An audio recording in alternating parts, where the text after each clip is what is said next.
Hello everyone, very very good afternoon. कैसे हो? Hope करता हूँ आप सब लोग अच्छे ही होंगे। सो फ्रेंड्स, सीडीपी की स्पेशल क्लास में आप सभी लोगों का बहुत बहुत स्वागत है। आज की इस क्लास में सीडीपी के टॉप 30 क्वेश्चंस को हम लोग डिस्कस करने वाले हैं। इस क्लास में मैंने जितने भी क्वेश्चंस लिए हैं सारे के सारे सेलेक्टेड क्वेश्चंस लिए हैं, प्रीवियस क्वेश्चंस लिए हैं जो हर बार सीटेट एग्जाम में रिपीट होते हैं। तो पूरी क्लास ध्यान से देखना। 30 में से जितने भी क्वेश्चंस आपके करेक्ट हों कमेंट बॉक्स में अपना रियल स्कोर ज़रूर बताना। चलिए एक बार फिर से सभी को गुड आफ्टरनून। वीडियो को लाइक कर देंगे, शेयर कर देंगे। बाकी और भी क्लासेस अगर आप लोगों को देखनी है तो आप प्लेलिस्ट में जाइए। प्लेलिस्ट में आपको हर सब्जेक्ट की क्लासेस मिल जाएंगी और ये क्लास पेपर 1 पेपर 2 दोनों लेवल के लिए है। ओके, चलिए पहला प्रश्न आपकी स्क्रीन पे है। जो बालक स्कूल के जीवन के मध्य में अपनी आयु स्तर की कक्षा से एक नीचे की कक्षा का कार्य करने में असमर्थ हो वह है पिछड़ा बालक, मानसिक रूप से मंद बालक या समस्यात्मक बालक या मादक द्रव्य का सेवन करने वाला बालक। तो एक बार फिर से क्वेश्चन रिपीट कर रहा हूँ कि जो बालक स्कूल के जीवन के मध्य में अपनी आयु स्तर की कक्षा से एक नीचे की कक्षा का कार्य करने में असमर्थ है तो वह है कौन सा बालक? पहला का जवाब दीजिए सब लोग।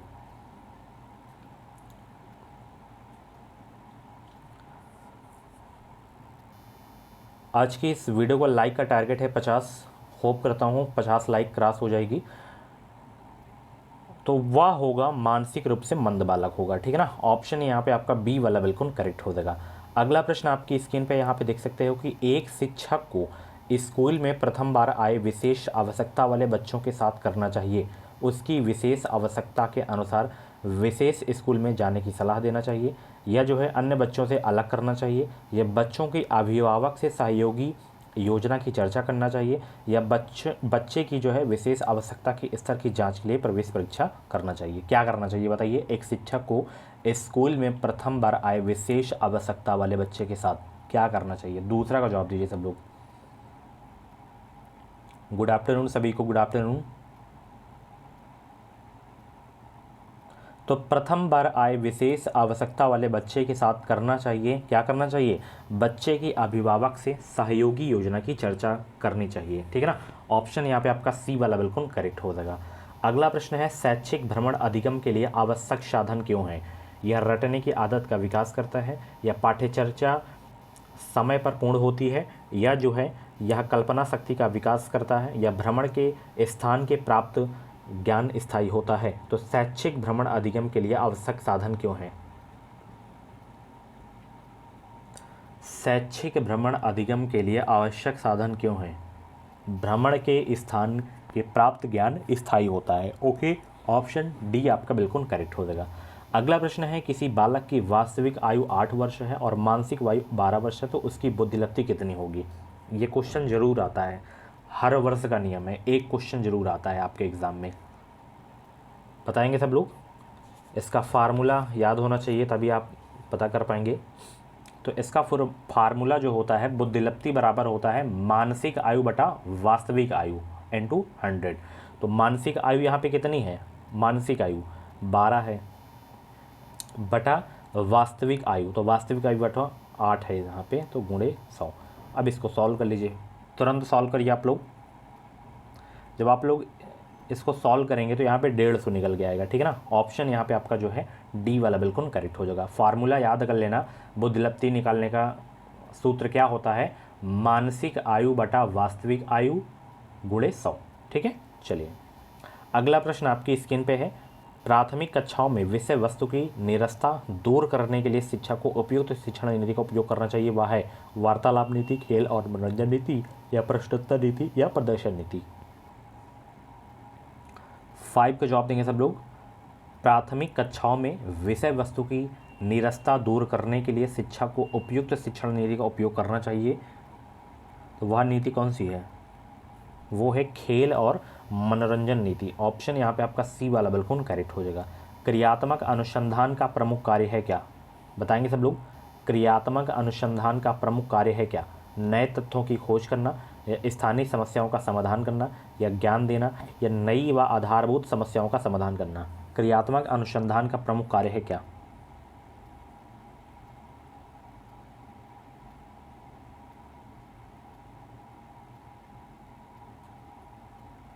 तो क्रियात्मक अनुसंधान का जो प्रमुख कार्य है वो है स्थानीय समस्याओं का समाधान करना। ऑप्शन यहाँ पे आपका बी वाला बिल्कुल करेक्ट हो जाएगा। अगला प्रश्न आपकी स्क्रीन पे है, एक शोधकर्ता के रूप में आप निम्नलिखित में से कौन से शीर्षक को अनुसंधान प्रस्ताव में सम्मिलित नहीं करेंगे? अनुसंधान समस्या की पृष्ठभूमि, अनुसंधान के उपकरण, अनुसंधान के लिए मूल विस्तृत व्याख्या, अनुसंधान की परिकल्पनाएं। राइट आंसर दीजिए सब लोग। एक शोधकर्ता के रूप में आप निम्नलिखित में से कौन से शीर्षक को अनुसंधान प्रस्ताव में सम्मिलित नहीं करेंगे?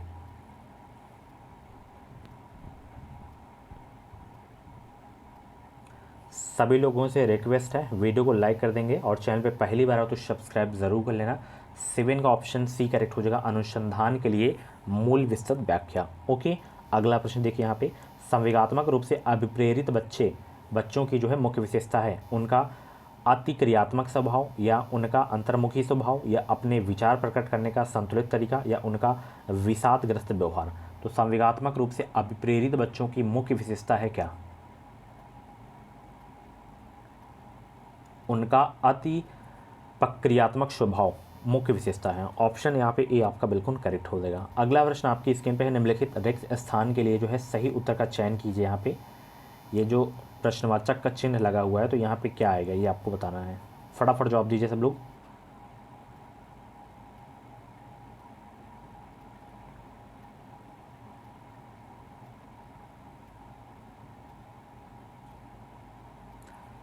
ब्लूम्स डोमेन्स ऑफ लर्निंग, यहाँ पे 3 उद्देश्य ये निर्धारित किए थे। तो एक तो आपका संज्ञानात्मक शिक्षा हो गया, एक आपका मनोप्रेरणात्मक शिक्षा हो गया, एक कौन सा है भावनात्मक आपका हो जाएगा, ठीक है ना, भावनात्मक शिक्षा। तो यहाँ पे ऑप्शन सी आएगा आपका, ठीक है ना। चलिए, निम्नलिखित में से कौन सा चिंतन अनुसंधान से संबंधित है? फटाफट जवाब देंगे सब लोग। निम्नलिखित में से कौन सा चिंतन अनुसंधान से संबंधित है? परंपरागत चिंतन, विकेंद्रित चिंतन, या वैज्ञानिक चिंतन, या ये सभी? फटाफट जवाब दीजिए सब लोग। निम्नलिखित में से कौन सा चिंतन अनुसंधान से संबंधित है? तो परंपरागत चिंतन, विकेंद्रित चिंतन, वैज्ञानिक चिंतन, ये सभी आपके चिंतन अनुसंधान से संबंधित हैं। ऑप्शन डी आपका बिल्कुल करेक्ट हो जाएगा।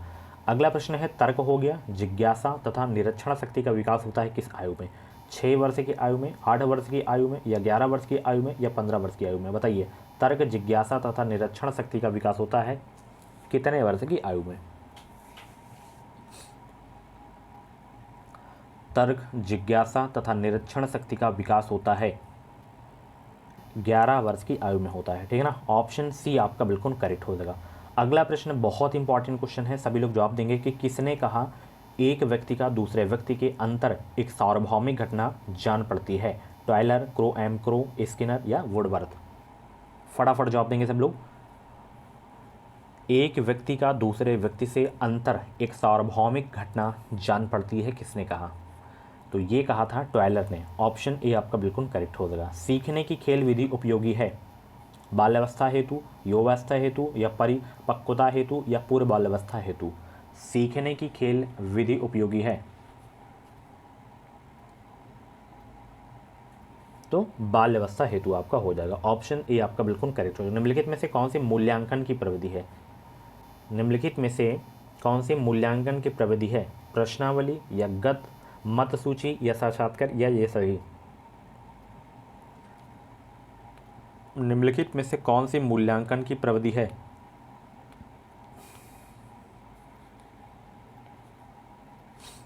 तो प्रश्नावली, साक्षात्कार, मत सूची, ये सभी मूल्यांकन की प्रविधि हैं। ऑप्शन डी आपका बिल्कुल करेक्ट हो जाएगा।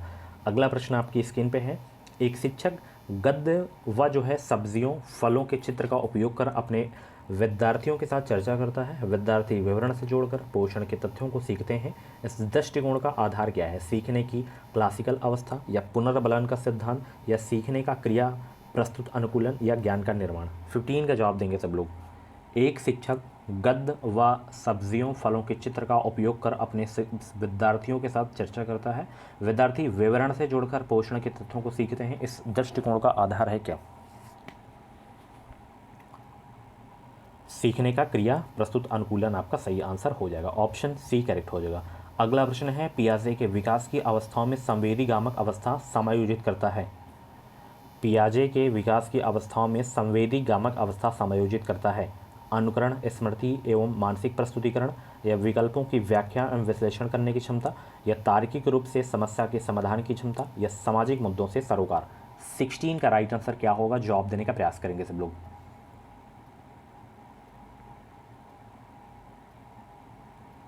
तो 16 का जितने भी लोग यहाँ पे ऑप्शन ए जवाब दे रहे हैं उनका आंसर बिल्कुल सही हो जाएगा, अनुकरण, स्मृति एवं मानसिक प्रस्तुतिकरण। अगला प्रश्न है शैशवावस्था होती है कितने वर्ष से कितने वर्ष। ये भी क्वेश्चन बहुत पूछा जाता है।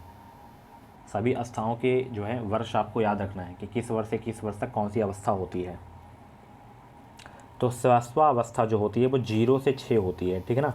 बाल्यावस्था 6 से 12 होती है, किशोरावस्था 12 से 18 होती है, ठीक है। और ऑप्शन पे भी डिपेंड करता है, कभी कभी 0 से 2 मान लेता है, ठीक है ना।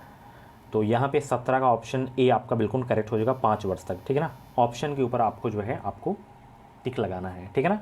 चलिए, जैसे पिछली बार यूपी टेट में ये क्वेश्चन बहुत पूछा गया था शैशवावस्था, उसमें 2 ऑप्शन माना था, एक 0 से 2 और आपका 0 से 6 वाला, ठीक है ना। 2 से 6 वाला माना था, ठीक है ना, दोनों को मान लिया था। चलिए, अगला प्रश्न, निम्नलिखित में से कौन सा कथन असत्य है। यहाँ पे सबको पढ़िए, फिर आप लोग बताइए इसमें कौन सा कथन असत्य है।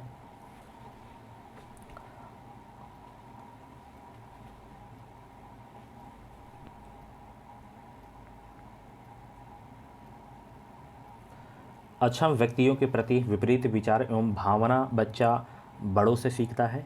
विशेष आवश्यकता वाले बच्चे दूसरे क्षेत्रों में कार्य करने के अक्षम होते हैं। तो इसमें आपका ए व बी दोनों आपका गलत है, ठीक है ना। केवल यही वाला सही है कि शारीरिक अक्षमता वाला बच्चा मानसिक अक्षमता नहीं रखता, ठीक है। चलिए, विद्यार्थियों की उपलब्धि का मूल्यांकन करने के लिए सलाहों में उपयोग में आने वाली विधियां हैं कौन सी। परिणात्मक निरीक्षण विधि, परिणात्मक एवं गुणात्मक विधि, गुणात्मक एवं साक्षात्कार विधि, उपयुक्त में से कोई नहीं। फटाफट जवाब दीजिए। विद्यार्थियों की उपलब्धि का मूल्यांकन करने के लिए सलाहों में उपयोग में आने वाली विधियां हैं कौन सी।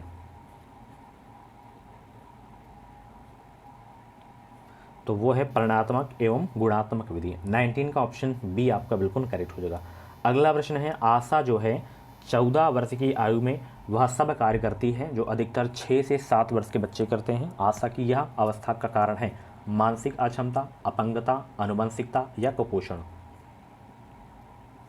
20 के राइट आंसर दीजिए सब लोग। आशा 14 वर्ष की आयु में वह सब कार्य करती है जो अधिकतर 6 से 7 वर्ष के बच्चे करते हैं। आशा की यह अवस्था का कारण क्या है, मानसिक अक्षमता है, ठीक है ना, यही कारण है। ऑप्शन ए करेक्ट हो जाएगा। व्यक्तिगत निदान विधि का उपयोग है विशेषतः बुद्धिमान बालकों का अध्ययन या असामान्य एवं संतुलित बालकों का अध्ययन, दुर्बल बालकों का अध्ययन, सामान्य बालकों का अध्ययन। बताइए सब लोग। व्यक्तिगत निदान विधि का उपयोग है विशेषतः दुर्बल बालकों का अध्ययन आपका सही हो जाएगा, ठीक है। सीखने का स्थानांतरण है सीखी गई वस्तु को संभालना, सीखी हुई तकरीब का जो है वैसा ही उपयोग, या सीखी हुई वस्तु का अन्य परिस्थितियों में प्रयोग, या उपयुक्त में से कोई नहीं। सीखने का स्थानांतरण क्या है, 22 का जवाब देंगे सब लोग।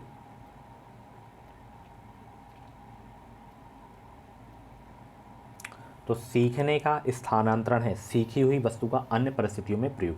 22 का ऑप्शन सी करेक्ट हो जाएगा। व्यक्तिगत भिन्नताओं के मापन की सर्वोत्तम मापनी कौन सी है। नमित मापनी, अंतराल मापनी, या क्रम सूचक मापनी, या समानुपाती मापनी। व्यक्तिगत भिन्नताओं के मापन की सर्वोत्तम मापनी कौन सी है, तो वो है अंतराल मापनी। ऑप्शन बी करेक्ट हो जाएगा। नेक्स्ट क्वेश्चन है, विद्यार्थी और शिक्षक के बीच की एक जो है संवादात्मक प्रक्रिया जो उनके सीखने के वातावरण में बदलाव लाती है वह है मूल्यांकन या आकलन, या ए व बी दोनों, या उपयुक्त में से कोई नहीं।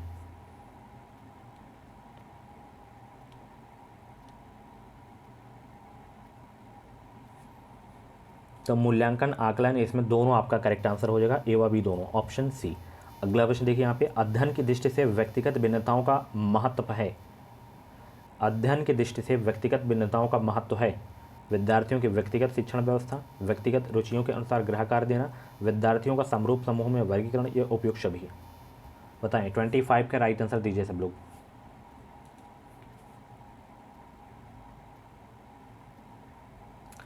अध्ययन की दृष्टि से व्यक्तिगत विभिन्नताओं का महत्व है विद्यार्थियों का समरूप समूह में वर्गीकरण। ऑप्शन सी करेक्ट हो जाएगा।